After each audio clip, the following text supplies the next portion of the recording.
ബിസ്മില്ലാഹിർ റഹ്മാനിർ റഹീം. ഞാൻ എല്ലാവർക്കും നന്ദി പറഞ്ഞുകൊണ്ട്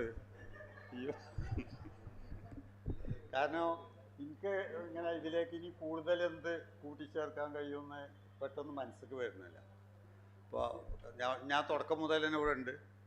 ഈ 6 പേരും സംസാരിച്ചു. അപ്പോൾ വീട്ടുകാരനെ കുറിച്ച് അതിലുപരി എന്ത് പറയുന്നുള്ള കാരണം അത്രയും അദ്ദേഹമായിട്ട് ബന്ധമുള്ള ആളുകളാണ് സംസാരിച്ചത്, അദ്ദേഹത്തെ വായിച്ച ആളുകളാണ്. അതുകൊണ്ട് അവർക്ക് വ്യക്തിപരമായ അനുഭവങ്ങളുണ്ട്, വായിച്ച അനുഭവമുണ്ട്. അതൊക്കെയാണല്ലോ ഒരു വ്യക്തിയെക്കുറിച്ച് പറയാനുള്ളത്. എന്നെ ഈ കുഞ്ഞു ക്ഷണിച്ചപ്പോൾ ഞാൻ സാധാരണ ഇപ്പോൾ പറഞ്ഞു ഞാനിങ്ങനെ മൈക്കിൻ്റെ മുന്നിൽ അങ്ങനെ വരാത്ത ഒരാൾ. അപ്പോൾ കുഞ്ഞു ക്ഷണിച്ചപ്പോൾ അതിന് രക്ഷപ്പെടാൻ വേഗം നല്ലതായി സ്വീകരിക്കുക എന്ന് എനിക്ക് തോന്നി. പിന്നെ രാജശേഖരൻ്റെ പേര് പിന്നെ എനിക്ക് ഇപ്പോൾ ഔസാഫ് പറഞ്ഞ പോലെ തന്നെ ഔസാഫിനോ എനിക്കോ അധികം ബന്ധം ഉണ്ടായിനി എന്നുള്ളത് ചെറിയൊരു ഈഗോ പ്രശ്നം.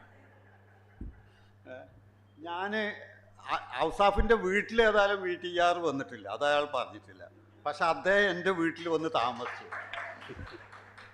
ഔസാഫ് അവിടെ പോയി തിന്നുകയും അവിടുത്തെ പുസ്തകമൊക്കെ ഇപ്പോൾ പൊക്കിക്കൊണ്ടുവരികയൊക്കെയാണ് ചെയ്തത്.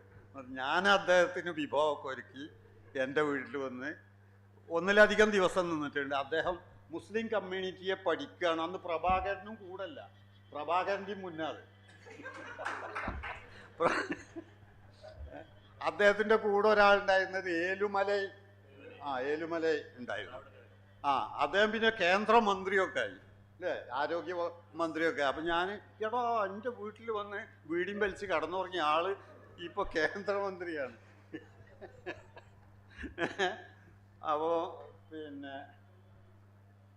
അപ്പോൾ അദ്ദേഹം ഇവരൊക്കെ ഇങ്ങനെ നല്ലൊരു കമ്പനിയായിരുന്നു ആ ദിവസം. പക്ഷെ എന്തൊക്കെയോ സംസാരിക്കാൻ എൻ്റെ ഓർമ്മ, എൻ്റെ പെണ്ണുങ്ങൾ പറയില്ല എനിക്ക് ഡിമെൻഷ്യ ഉണ്ട് എന്നാണ്. അപ്പോൾ ഞങ്ങളന്ന് പലതും 1-2 ദിവസം ഒന്നിച്ച് കാരണം അദ്ദേഹത്തെ പള്ളിയിൽ കൊണ്ടുപോയത് നിസ്കരിക്കാൻ പള്ളിയിലേക്ക് കൊണ്ടുപോകും, സ്ഥിരമായി പള്ളിയിൽ. ഞാൻ അവിടെ എൻ്റെ കൂടെ അപ്പം ഉണ്ടായില്ല, അന്നൊക്കെ ഉണ്ടായിരുന്നത് എല്ലാവരും ഞാൻ പള്ളിയിലേക്ക് കൊണ്ടുപോയിരുന്നു. അപ്പോൾ ഈയിടെ ആയിട്ട് ഞാൻ തിരുവനന്തപുരത്ത് നിന്ന് വന്ന കുറച്ചാൾ അവിടെ ഒരു മൂവി വർക്കായിട്ട് വന്നു. അവരെ ഞാൻ പള്ളിക്ക് കൊണ്ടു. അപ്പോൾ ഞാൻ പള്ളിക്ക് ക്ഷണിച്ചപ്പോൾ അവർ പള്ളിക്കോ?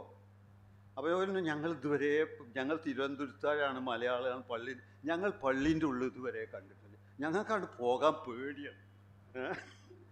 അങ്ങനെ ഞാൻ അവരെ കൊണ്ട് ഇതൊക്കെയാണ് ഇവിടെ നടക്കുന്നത്, ഞാൻ നിസ്കരിക്കാൻ അതൊന്നും കണ്ടോള്. അപ്പോൾ OV വിജയൻ അങ്ങനെയാണ് പള്ളിയിൽ കൊണ്ടുപോയി അദ്ദേഹം നിസ്കാരമൊക്കെ പഠിച്ചു. അപ്പോൾ ഇങ്ങനെ രാജശേഖരനെ പിന്നെ പള്ളിയിൽ കൊണ്ടുപോവുകയും വീട്ടിൽ താമസിപ്പിക്കുകയൊക്കെ ചെയ്ത ഒരു അനുഭവം എനിക്കുണ്ട്.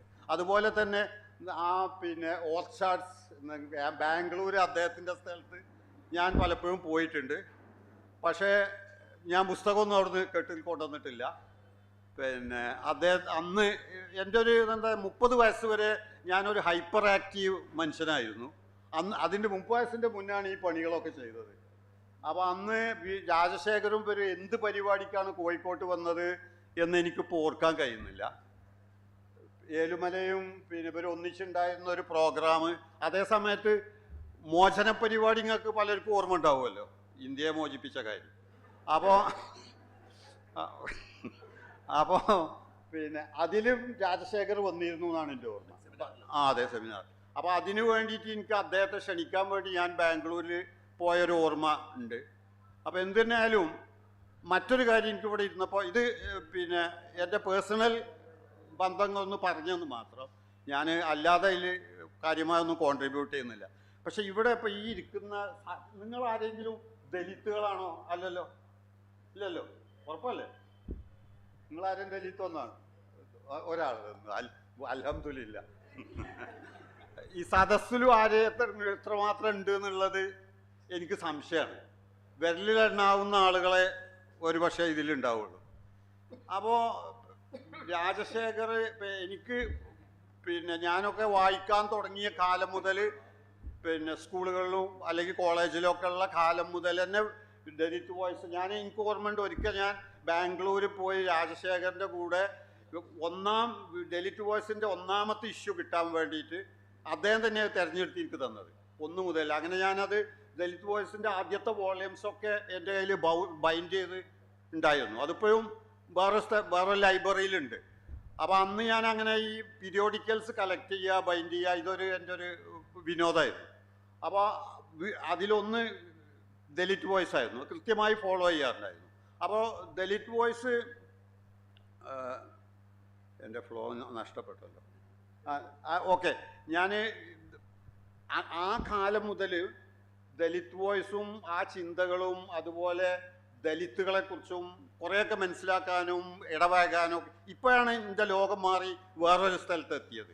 അത് മനുഷ്യന്മാരുടെ ജീവിതത്തിൽ പറയും 30 വയസ്സ് വരെയുള്ള 30-35 വയസ്സ് വരെ ആ രംഗത്ത് സജീവമായിരുന്നു. പക്ഷെ അന്നത്തതിൽ നിന്ന് ദലിത് മൂവ്മെൻറ്റിന് കാര്യമായ ഒരു ക്വാളിറ്റേറ്റീവ് ഓർ ക്വാണ്ടിറ്റേറ്റീവ് ഡെവലപ്മെൻറ്റ് ഉണ്ടായിട്ടുണ്ടോ എന്നുള്ള കാര്യം ഫീൽ ചെയ്യുന്ന രീതിയിൽ ഇല്ല എന്നാണ് എനിക്ക് തോന്നുന്നത്. അന്ന് നമുക്കില്ലേ ഇപ്പോൾ നമ്മളെയൊക്കെ ചെറുപ്പം മുതലേ കുറച്ച് പേരൊക്കെ ഇങ്ങനെ ദലിത് ലിറ്ററേച്ചർ വായിക്കുന്നുണ്ട്, കുറച്ചൊക്കെ ആളുകൾ എന്തൊക്കെയോ ചെയ്യുന്നുണ്ട്. വെല്ലെണ്ണ എന്ന് പറഞ്ഞാൽ ദലിത് കമ്മ്യൂണിറ്റിനെ അടിസ്ഥാനപരമായി ബാധിക്കുന്ന രീതിയിൽ ഒരു ഗ്രാസ് റൂട്ട് മൂവ്മെൻറ്റ് ഡെവലപ്പ് ചെയ്യുകയോ അത്തരം ഒരു ലീഡർഷിപ്പ് ഡെവലപ്പ് ചെയ്യുകയോ ചെയ്തിട്ടില്ല എന്നുള്ളതാണ്. അത് അംബേദ്കറിൻ്റെ വർക്ക് തുടങ്ങി പിന്നീട് രാജശേഖരൻ്റെ വർക്ക് വരെ അതും അതിൻ്റെ ഇടയ്ക്ക് വന്ന മറ്റു കുറേ ആളുകളുടെ ചിന്താപരമായിട്ട് എന്തൊക്കെ വേണമോ ഈ ഇഷ്യൂസൊക്കെ വളരെ ക്രിസ്റ്റൽ ക്ലിയറാണ്. ഇത്രയും കാലഘട്ടത്തിൻ്റെ ഇടയിൽ വേണ്ടത്ര വർക്കുകളും മറ്റും നടന്നിട്ടുണ്ട്. ഓക്കെ, ചില ഏരിയ ടച്ച് ചെയ്യാത്തതും കൺഫ്യൂസിങ് ആയ ഏരിയകളൊക്കെ ഉണ്ടാവും. അതേ സമയത്ത് ഒരു മൂവ്മെൻറ്റ് ഡെവലപ്പ് ചെയ്യാൻ കഴിഞ്ഞിട്ടില്ല. അതെന്തുകൊണ്ടാണെന്നുള്ളതിന് ഒരു കാര്യം നമുക്ക് തോന്നുക, നേരത്തെ ഇവിടെ സംസാരിച്ച പോലെ ഈ ജാതീയതയാണ് ഈ പ്രശ്നങ്ങൾക്കുള്ള അടിസ്ഥാന കാരണം. ഒരു പക്ഷേ ഈ ജാതീയതക്ക് ഒരു മതപരമായ അടിസ്ഥാനം ഉണ്ടായി, ഒരു മതത്തിൻ്റെ ഭാഗമായി മറ്റ് സ്ഥലങ്ങളിൽ ഇപ്പോൾ അമേരിക്കൻ ഇഷ്യൂസ്, അടിമത്വം, അതുപോലെയുള്ള പലതരം ഒപ്രസ്ഡ് കമ്മ്യൂണിറ്റിയുടെ മോചന സംരംഭങ്ങളിലൊന്നും ഒരു റിലീജിയസ് അടിസ്ഥാനം ഇല്ല. ഒരു തിയോളജിക്കൽ, നേരത്തെ ഇവിടെ സംസാരിച്ച പലരും അത് സൂചിപ്പിച്ചു, ഈ തിയോളജിക്കൽ ഇഷ്യൂ ഇതിലുള്ള അതെന്താണ്. ഇപ്പോൾ ഞാനിപ്പം ഒരു മുസ്ലിം നിലയ്ക്ക് ഞാൻ ജനങ്ങളെക്കുറിച്ച് പറയുമ്പോൾ എനിക്ക് ആദ്യം ഓർമ്മ വരും എന്താണ്, മനുഷ്യരെല്ലാവരും ഒരാണിൽ നിന്നും പെണ്ണിൽ നിന്നും സൃഷ്ടിച്ചു എന്നുള്ളതാണ്. മനുഷ്യത്വത്തെക്കുറിച്ച്, മനുഷ്യരെക്കുറിച്ചുള്ള അടിസ്ഥാന സങ്കല്പത എന്ന് പറഞ്ഞാൽ എല്ലാവരും ഒന്നാണ്, നമ്മളൊക്കെ ബ്രദേഴ്സാണ്. പല കാരണം കൊണ്ടും ആ ലെവലിൽ ഒരു പരിണാമം ഉണ്ട്. കളറും കൾച്ചറും ബാക്കി പലതും ബോഡിയിലും ഒക്കെ നൂറ്റാണ്ടുകളിലൂടെ മാറ്റങ്ങൾ വന്നിട്ടുണ്ട് എന്നുള്ള അതും മത എക്സ്പ്രഷൻ നിങ്ങൾ തമ്മിൽ തിരിച്ചറിയാനുള്ള ഓരോ വ്യക്തിയുടെ ഫേസ് നിങ്ങളെ തിരിച്ചറിയുന്ന പോലെ മറ്റ് പ്രദേശങ്ങളും മറ്റ് എത്തിനിസിറ്റിയും ഒക്കെ നിങ്ങൾ തിരിച്ചറിയാനുള്ള കാര്യങ്ങൾ മാത്രമാണ്. Otherwise you are brothers. ഒറ്റ ആണിൽ നിന്നും ഒരു ഉമ്മൻ്റെയും ബാപ്പാൻ്റെയും മക്കളാണ് നമ്മളൊക്കെ, എല്ലാവരും ബ്രദേഴ്സാണ്. അതാണ് തിയോളജി. എന്നെ സംബന്ധിച്ചിടത്തോളം മറ്റതെന്താണ്, ഒന്ന് കയ്യിൽ നിന്നാണ് വന്നത്, കാലിൽ നിന്നാണ്, അത് അങ്ങനെയൊക്കെയാണുള്ളത്, തലയിൽ നിന്നാണ്, ഇതിൽ നിന്ന് തുടങ്ങി മറ്റു പലതുമായിട്ട് അല്ലെങ്കിൽ അത് പുനർജന്മത്തിലൂടെ ഉണ്ടാകുന്ന ശാപമാണ്.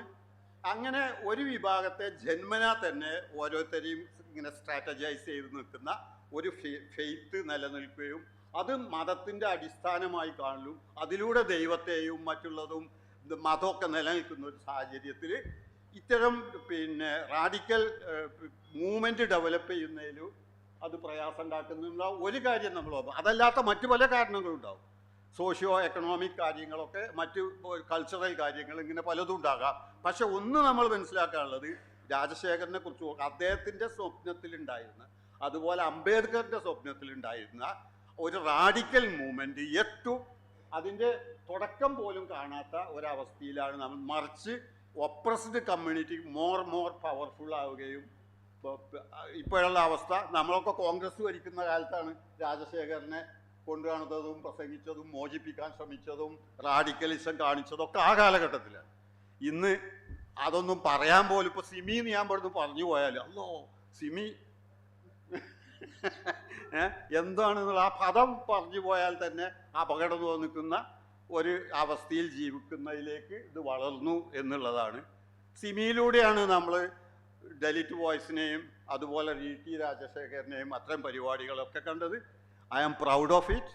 നമ്മൾ ഇനിയും അത്തരം കാര്യങ്ങൾ ചെയ്യാൻ കഴിയട്ടെ. Thank you very much.